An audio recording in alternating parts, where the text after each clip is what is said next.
Today on CityCast Nashville, we're heading into the woods to Radnor Lake State Park, which is about to get even bigger. Park manager Steve Ward joins us with the inside scoop on the park's newest expansion and why it matters.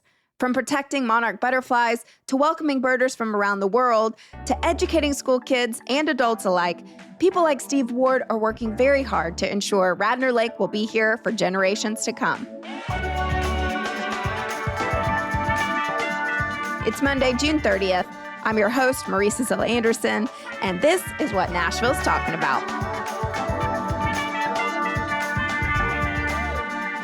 I've been going to Radnor since I was 2 years old, and I know I'm not alone when I say it's my favorite place in Nashville. Tell us about the first time you laid eyes on Radnor Lake. My fourth grade teacher brought me here, Miss Margaret Mann, on a field trip. Margaret was a birder, so she kind of taught outside the Metro Nashville curriculum, and it's one of the best things that ever happened to me. She arranged a field trip to here, Warner Park, and Dyer Observatory in the same day, and made us hike Gagne Ridge and South Cove as fourth graders. I think she would be arrested for assault today if a teacher did. I mean, it was one of the best field trips. It's memorable. It helped create a sense of place. Listen, it's a lot of people have a full circle moment when they come to Radnor Lake. We have a lot of school kids that come through here now, and all we can hope is they have that same kind of memory and experience instilled in them. So Margaret became a really good friend later in life. She was waiting on me the day I got the job here, December 20th, 2001. Not only are you educating kids, you're educating older adults too, because my mom recently, I don't know if you were the guide on this, but my mom's 70-something years old. She doesn't like me telling that. But 39. She's 39. She's 39. Yeah. Exactly. But she went on a guided hike recently, and she was taken to a new area that y'all are expanding to. Tell us all about what to expect from this new expansion. We're under contract to add 26 acres this year. It takes a lot. It takes a public-private partnership to pull that off, and we've got some exciting projects going. All of them are part of our strategic management plan. We've been working on some of these for 22 years.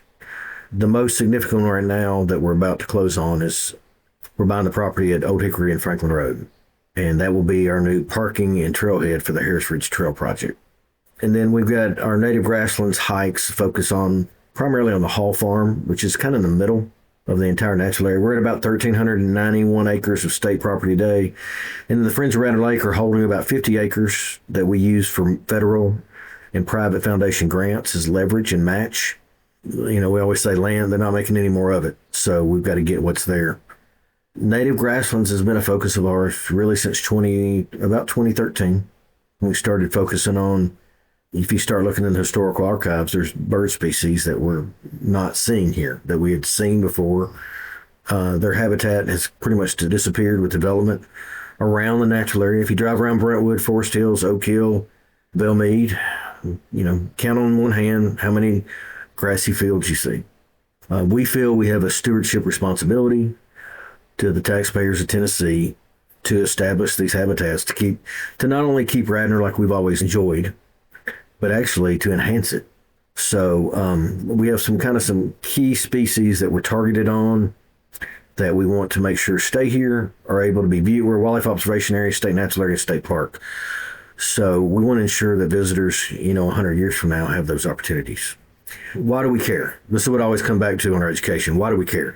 Monarch butterflies are going to be listed as an endangered species probably in the next 12 months by U.S. Fish and Wildlife Service. That was our target species when we started this. In 2017, I saw one monarch butterfly the entire summer. Last year, I counted over 20 in an hour sitting on Mahal Drive. There's tangible improvement that you can see, a visitor can see. I've seen 4 zebra swallowtails this month alone. Wow. That's more than I used to see an entire year. We've really pivoted leaned into the native grasslands. Most of the areas we've converted over were 80% invasive plants or maple species. We converted those back. It's a costly process. We use prescribed burning. We burned 82 acres 3 years ago. So your mom on the hike got to see the benefits of the burn. All that vegetation is regenerated from that burn. We have less exotic plants, and it's better habitat for some of our ground nesting birds. And then some plant species like common milkweed, which is the host plant for monarch butterflies, need fire. So when you burn that off, and you safely burn it, I always got to stress safely burn it off, you start finding seed populations in your soil that have been dormant for decades. We started seeing new plant species pop up. So that whole process is costly. We've used a lot of grant money for that. So the Irish Fund license plate, if you've ever seen it, My mom has we've it. gotten a couple $100,000 from it. So we've done over $200,000 worth this winter in grasslands conversion. We just finished planting last Tuesday with Roundstone Farm. So 42 new acres this year, and we're at 154 acres of the 1,400 acres at Radnor Lake are now either grasslands or have been converted over and planted. If you're a listener at home and you've never been to Radnor, it's truly a beautiful nature sanctuary. And I'm so glad there will be more of it for people and butterflies to enjoy. But when I first heard about this expansion, my first thought was, oh no, there's not enough parking for more visitors. We've planned for that. We have a 100-car parking area planned at the intersection of Old Hickory and Franklin Road, a 3-mile new trail and trailhead there. So you got to think, though, the philosophy's changed. We have 2 access points now. We have the east lot and the west lot. We have 37 spots in the east parking lot off Franklin Road and about 90 spots off of Granite White Pike. We had 2 million visitors last year. We have a single occupancy rate of like 60% of visitors that come to the park are in a car by themselves. You can't pave your way out of that. We could pave here to Franklin and it would fill up. What we're trying to do is we changed our strategy with the Harris Ridge Trail project. Our plan there was, let's create an option for people to hike to Radnor Lake rather than drive and wait in line at Radnor Lake. What we're trying to create is you can hike here from Brentwood. It checks a lot of boxes. Tennessee historically has been one of the most unhealthy states in the country. There's lifestyle changes that are happening outside of Radnor, and since COVID, especially since COVID, people have grown to appreciate things like sidewalks and greenway paths, I think, more. Some of the feedback we got. They certainly expressed that they really appreciate our parks and natural areas more. All that really aligns with our strategy of creating opportunity to where if you want to hike to Radnor. So let's take the Harris Ridge Trail project. It's a 3-mile trail one way. So you hike that from Franklin Road to Otter Creek Road. Then you hike around the lake. That's 2.4 miles. And then you hike back to your car. That's over an 8-mile hike. And there's nothing else like it in Middle Tennessee, in my opinion. So that will be an option. That will not be what most first-time visitors want to do, for example. We still would lead them to the visitor center to experience the displays and exhibits. And, every new visitor that asks us, we recommend do the Lake Trail Loop, 2.4 miles, great scenic views. So the Harris Ridge Trail project's really more in line with visitors that want more of a remote hiking opportunity, a little bit more challenging. The plan's coming to fruition right now. So we're set to close on 6 of those acres next month. Friends of Radnor Lake bought 3 of the acres I'm talking about in January. And then we got a federal grant for $3 million. We should have all these properties secure by the end of the year. And then our next step there is we've got to get staffing to be able to build and open the trail. Oh, I think my mom would volunteer. Yeah, listen, and volunteers are a big part of it, whether it's exotic plant removal. And also our approach to building this trail, we've already built some of the sections internally, but exotic plant removal is part of the trail building process. When no one wants to hike through a tunnel of bush honeysuckle where you can't see anything. How exciting is this? Oh, well, I know people are looking forward to the new stadium, but I am excited about this expansion to be able to hike 8 miles at Radnor. Yeah, we are too.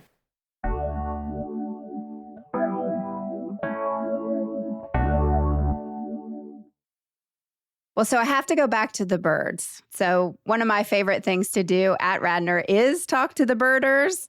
Who are these people and how far are they traveling to come to Nashville to see these birds? Well, I always say the birders are the soul of Radnor Lake. That's really why we were saved. If you moved to Nashville the last 20 years, you'd have no idea of that. And that's okay. But I heard Governor Dunn say it out of his mouth. It's 1973. He said, I distinctly remember the birders were key, instrumental in us acquiring Radnor Lake.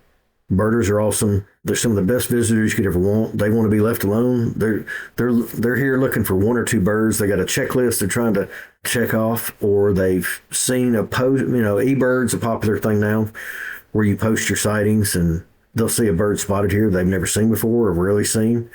So when that happens, they all come and they want to know. It may be bench, whatever, where this bird was seen. You'll see 20, 30 people lined up with binoculars trying to get a glimpse of this bird so they can check their bird list. So Radnor's one of the best birding spots in the Southeast. We've got birding species that were historically documented here, the only place in Tennessee. Warblers are really a key bird that people come to see, warbler species. Spring and fall migration is a big time, but year round it's great. If you want to see birds migrating through those spring and fall hikes, we have the Nashville chapter of TOS, Tennessee Ornithological Society. They lead a series of hikes at 7:30 in the morning on Wednesdays in the spring and fall. People are welcome to join. There's no cost. We also have birding hikes we teach here. Ranger Matthew Bowling is our master birder. He's the best birder I've worked with in state parks in my career, him and John Proshower. And he does a great job for us on teaching those classes. You don't have to be a master birder. You don't have to be an expert birding. I think Matthew had a hike a few weeks ago. There was 80 species of birds on his hike.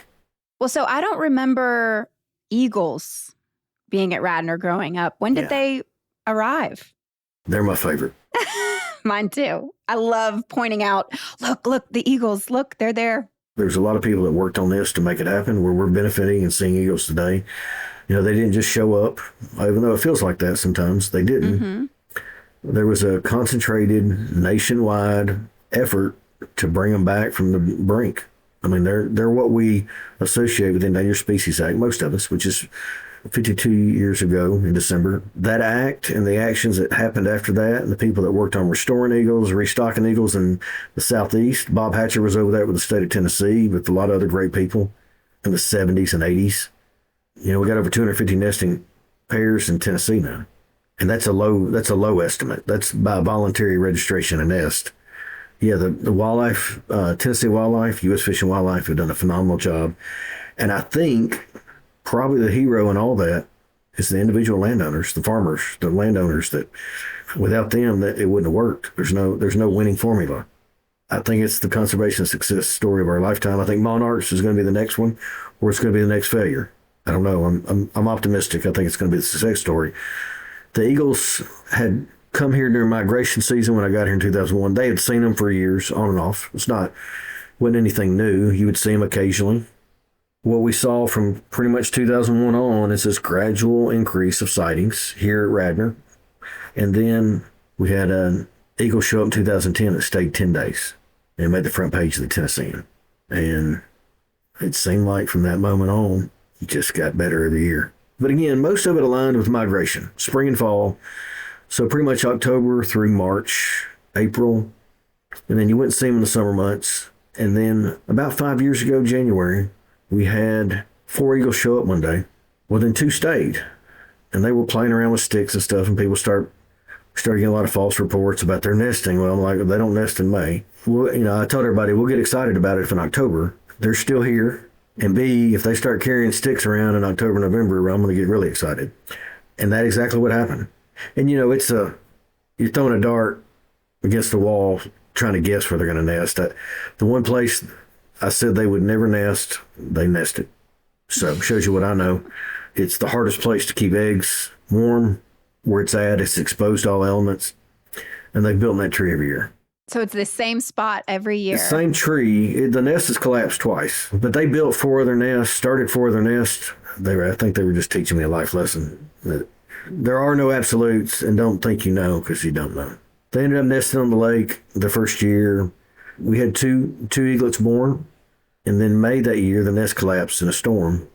And we rescued one of the eaglets and re-nested it, created a nest platform. There's a nice story that Dimitri Kaldemas did with the Nashville banner on that. You can find on YouTube if you want. And then the following year, we had 2 eaglets successfully fledge out. Everything was normal and no drama. This is normal nesting season. The 3rd year, the eggs never hatched. She laid during that sub-zero weather in January, and I think that's what got them. And then this year, they nested. Everything was going well. Then Valentine's Day night, We got some really bad storms and straight line winds, and the nest sheared in half, and we lost 2 eggs. And the very next day, they started re-nesting. They started carrying sticks, and we're like, what's going on? And I've heard, we knew that's possible. It really depends how late the nest collapse. So they worked for 24 straight days and built the nest 10 feet above where the old nest site was in the same tree. And they hatched out 1 eaglet. And I think we're at 8 weeks right now with that eaglet. So we're a month behind schedule. But if all goes well, we're looking at a July 4th baby, eagle flying. Whoa. Yeah. Oh, yeah, wow. We're excited. So not getting ahead of ourselves. There's a lot of things could happen, but we're hoping July 4th week, we got some great news to announce. Well, so this is why we have to be so precious with Radnor. So real quick, we have to go through the rules. These are very important. I want the listeners to turn up your volume and listen. Yeah. So let's go over them. Yeah. And just for disclaimer, a lot of the rules were put in like 1992 when I was in the United States Marines. So I did not have anything to do with the rules that were posted. I would love Steve's updated list of rules if possible. What we added, the only thing we've added in 22 years was the eagle protection area. We're actually about to expand that. What happens if you go in that area? The eagles are protected by federal law, by U.S. Bird Treaty Act, and then the Golden Eagle and Bald Eagle Protection Act of 1940. Specifically during nesting season, it's a federal violation to disturb them. You could prosecute under that. We've had people fly drones up to the nest and things like that, harassing them. And then we have state laws. The State Natural Areas Preservation Act is kind of our guidance on how to manage the natural area, and then state parks rules and regulations. So those areas are posted for no off-trail use. That's to ensure the eagles are allowed to raise their young and nest successfully and all that. We don't allow off-trail hiking anyway. We've got a very fragile ecosystem here. We manage based on visitation. We have 2 million visitors a year. Somebody may think, well, I take a pine cone from a forest, it's no big deal. If 2 million people take a pine cone from a forest, it becomes a big deal. And so the rules and regulations you see are with all that in mind. And also, in line with our mission, going off trail, for example, or running on the trail, or dogs on the trail, interfere with birding. Migratory birds don't hang out with domestic dogs, for example. So that's why we've got our rules and regulations. So we know it's unique to most of our other parks. We don't allow dogs on trails. We don't allow jogging. We don't allow picnicking. We're a day use area only. All those things were chosen years ago as best management practices, and they knew what they were doing. We don't enjoy enforcing them. It's not, we want people. I've watched y'all enforce them, and it is enjoyable to watch, I will say. Well, we enforce them every day, and we enforce them evenly and uniformly. What we want people to do is just comply with the posted rules and regulations. It's respectful to your fellow visitors. It's respectful to the resource. And it never bothers me when people ask why, or don't understand why. I'm always glad to talk to people about that. At the same time, when we closed the road in 2002, we grandfathered in dogs, bicycles, and jogging on the road.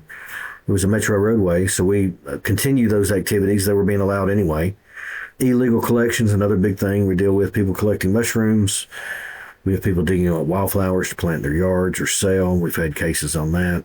And fishing. We've yelled at people bringing their fishing poles and their kayaks ready to go on the lake. We get it. We get a lot of that. And I like to fish as much or more than anybody. If I'm off work, I'm probably fishing somewhere other than Radnor. It's one of the few areas it's set aside for wildlife observation, and the impacts, the litter that comes with fishing. If you've ever seen wildlife tangled in monofilament line, for example, all those are part of this rationale of let's just have 1 or 2 areas where the only recreation is passive recreation. We're just going to protect it as it is. And most of the time, our philosophy is just get out of nature's way. Let nature be nature. Well, we can attest that you are one very busy man.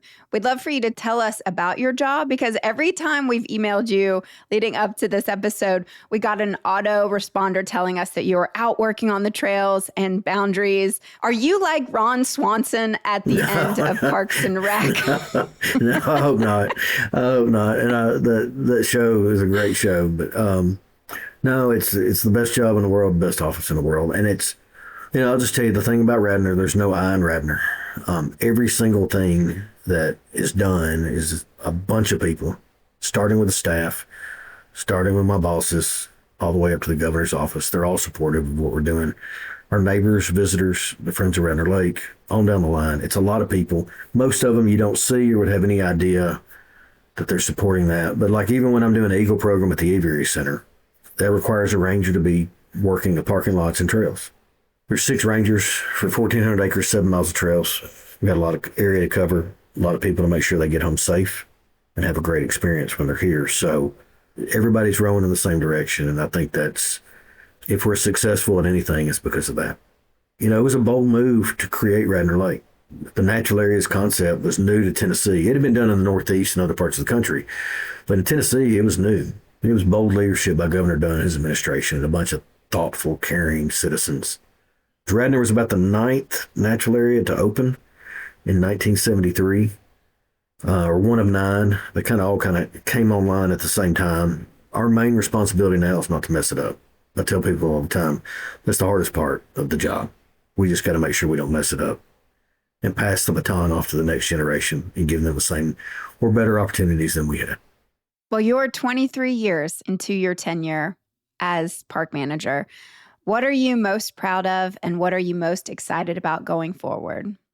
Land is the only thing we do this forever. I always say it comes back to the land. There's a million great things. I get to work with a bald eagle. After we get done with this pod, I'm going out here to feed a golden eagle. I mean, who can say that? People I get to work with, I've got a phenomenal staff. They're top-notch professionals.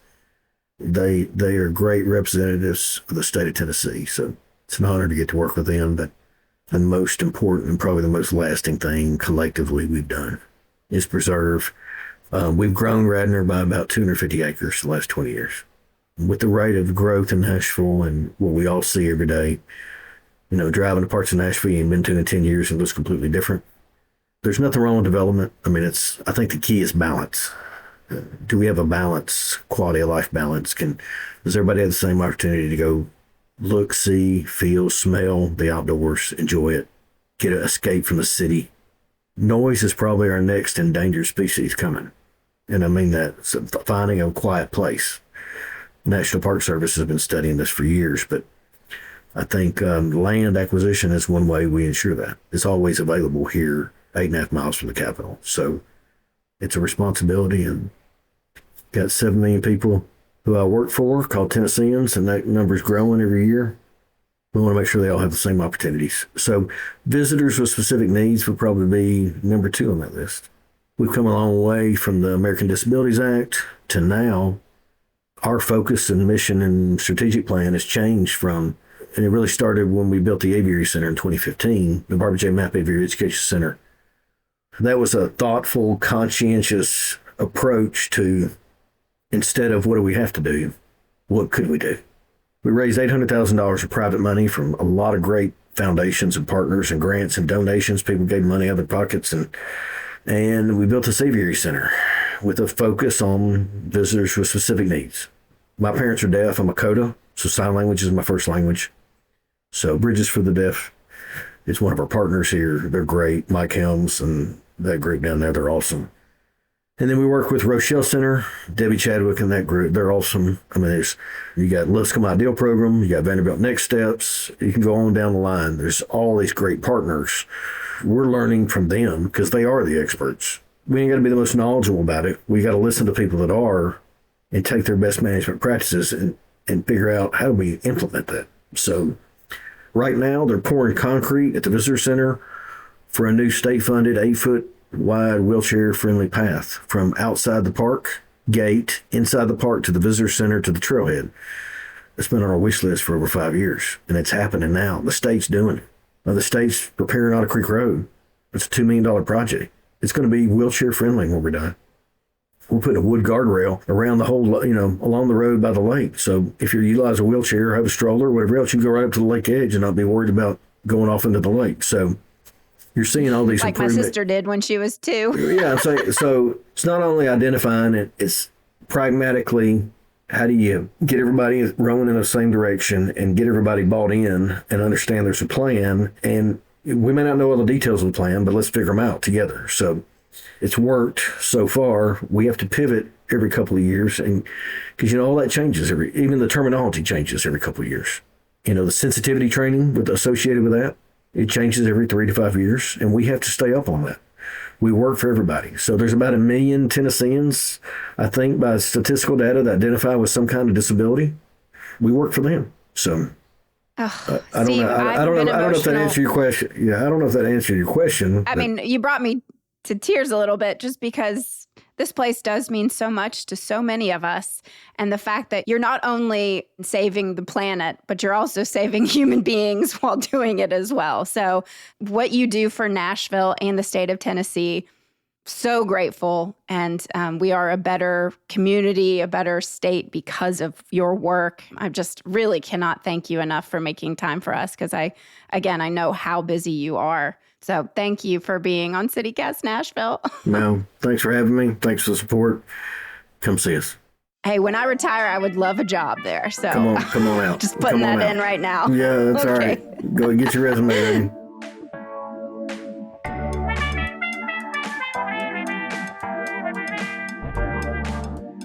That's all for today here on CityCast Nashville. I'll see y'all at Radnor. If you enjoyed the show, why not tell your friends, rate the show, leave us a review, and subscribe to our Hey Nashville newsletter. We'll be back tomorrow morning with more news from around the city. Toodles.